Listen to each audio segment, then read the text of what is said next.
पड़ोसी देश बांग्लादेश इन दिनों हिंसा की आग में झुलस रहा है। सरकारी नौकरियों में आरक्षण के मुद्दे पर शुरू हुआ यह विरोध प्रदर्शन देश भर में भयानक उग्र रूप ले चुका है। इस हिंसक आंदोलन के चलते 30 से ज्यादा लोगों की जान चली गई है। प्रदर्शन पर काबू पाने के लिए राजधानी ढाका में मोबाइल और इंटरनेट सेवाएं बंद कर दी गई है। साथ ही साथ देश भर के शिक्षण संस्थानों में ताला लग गया है और छात्र अपने घर वापस चले गए हैं।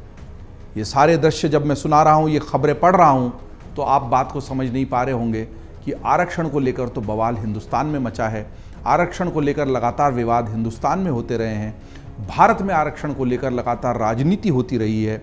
जातियों को लेकर और आरक्षण को लेकर एक अलग ही तरह का मसला हिंदुस्तान में छाया रहता है। बांग्लादेश में आरक्षण का मुद्दा कैसे इतना बड़ा हो गया कि वहाँ की सड़कों पर छात्रों का हुजूम दिखाई दे रहा है। लगातार दुकानों को, मकानों को और बड़े मॉल्स को तक आग के हवाले किया जा रहा है, फूंका जा रहा है। आरक्षण का ये बवाल इतना बड़ा कैसे हो गया? और बहुत सारे लोग उनको 1990 का आरक्षण आंदोलन मंडल वाला याद आ रहा होगा जो हिंदुस्तान में हुआ। दरअसल भारत की आरक्षण व्यवस्था और बांग्लादेश की आरक्षण व्यवस्था बिल्कुल अलग अलग है।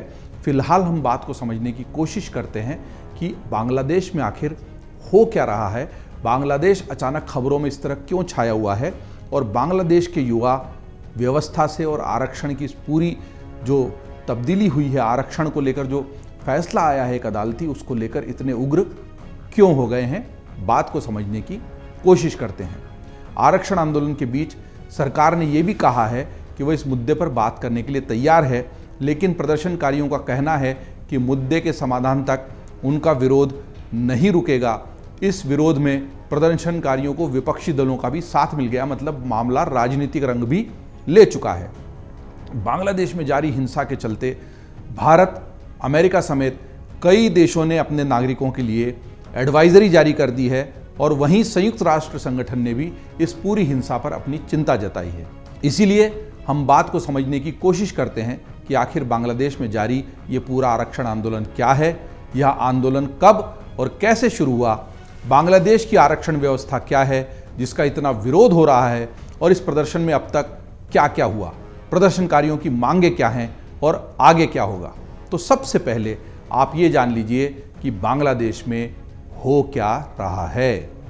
ये पूरी कहानी 1971 से शुरू होती है। ये वो साल था जब मुक्ति संग्राम के बाद बांग्लादेश को पाकिस्तान से आज़ादी मिली थी। उसके ठीक एक साल बाद यानी 1972 में बांग्लादेश की सरकार ने स्वतंत्रता सेनानियों के वंशजों के लिए सरकारी नौकरियों में 30% के आरक्षण की व्यवस्था कर दी।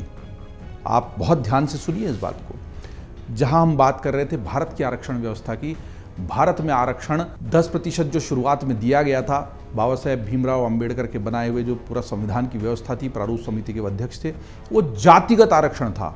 जातियों पर सदियों से हुए जुल्मों को बराबर करने के लिए, उसका हिसाब ठीक करने के लिए वो आरक्षण था। लेकिन बांग्लादेश का जो आरक्षण था, उसका पूरा मुद्दा, उसका पूरा परिदृश्य, उसकी पूरी वजह बिल्कुल अलग है।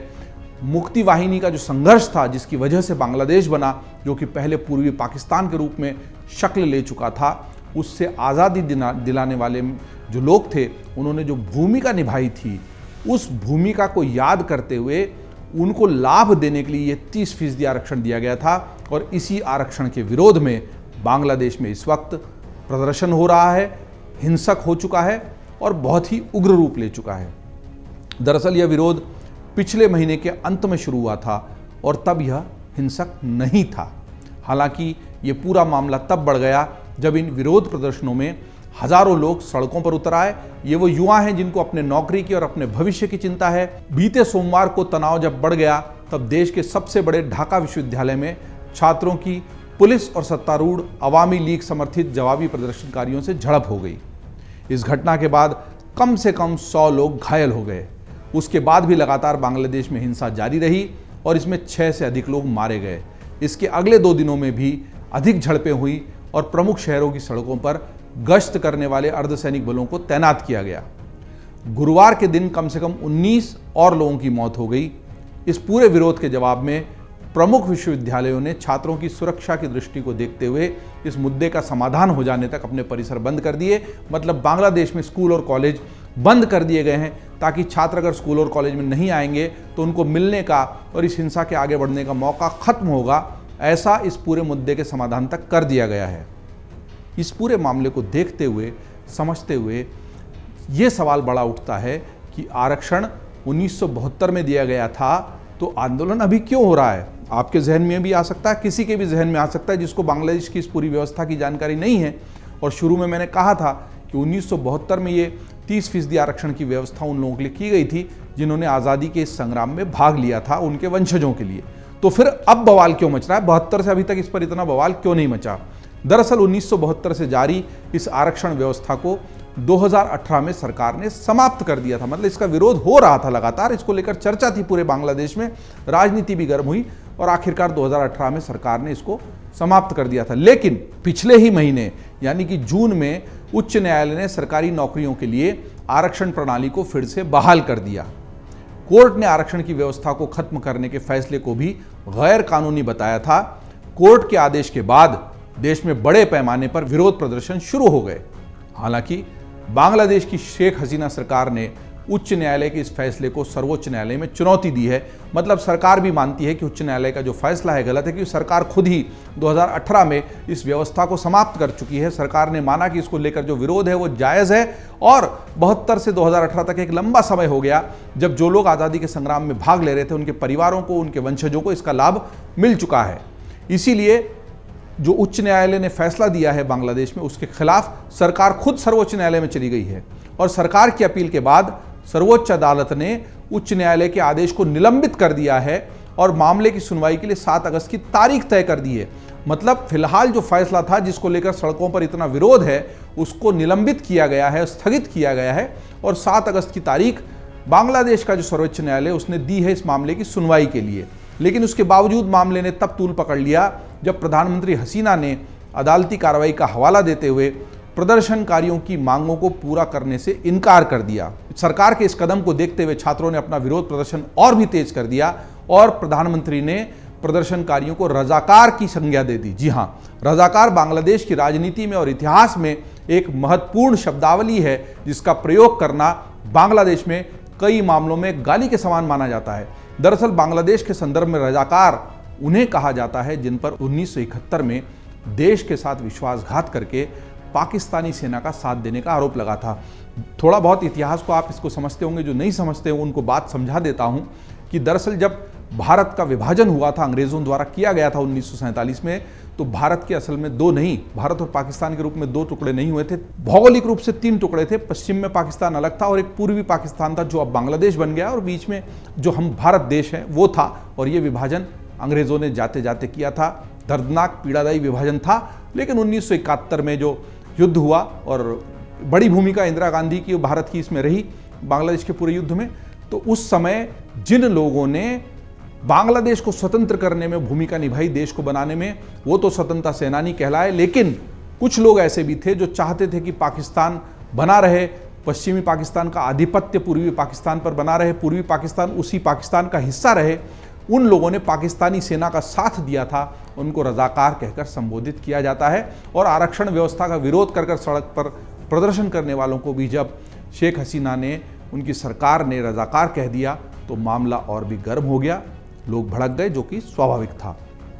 दरअसल ये पूरी आरक्षण व्यवस्था बांग्लादेश की क्या है जिस पर ये बवाल हो रहा है, उसको भी थोड़ा और विस्तार से समझने की कोशिश करते हैं। विरोध प्रदर्शनों के केंद्र में बांग्लादेश की आरक्षण व्यवस्था है।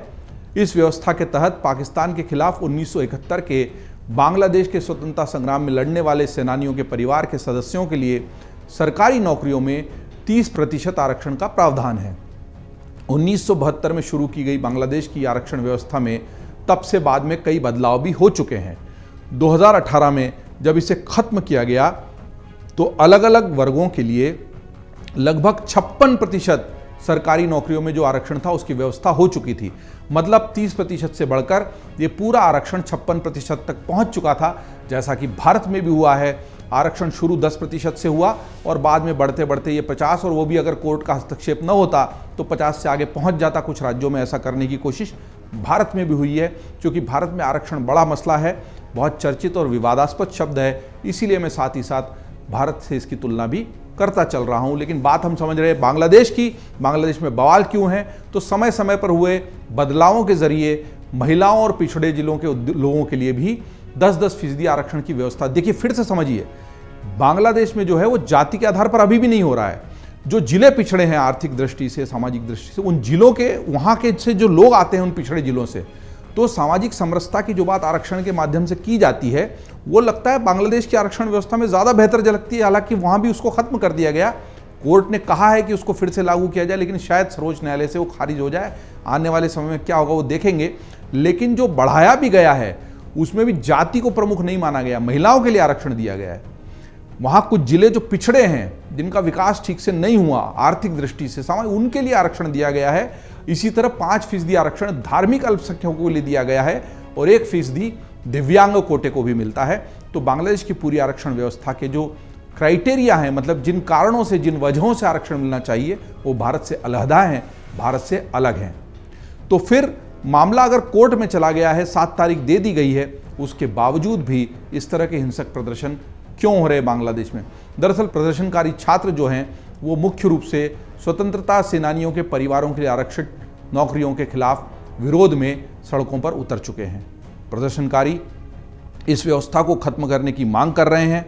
उनका कहना है कि यह भेदभावपूर्ण है और प्रधानमंत्री शेख हसीना की आवामी लीग पार्टी के समर्थकों के फायदे के लिए है।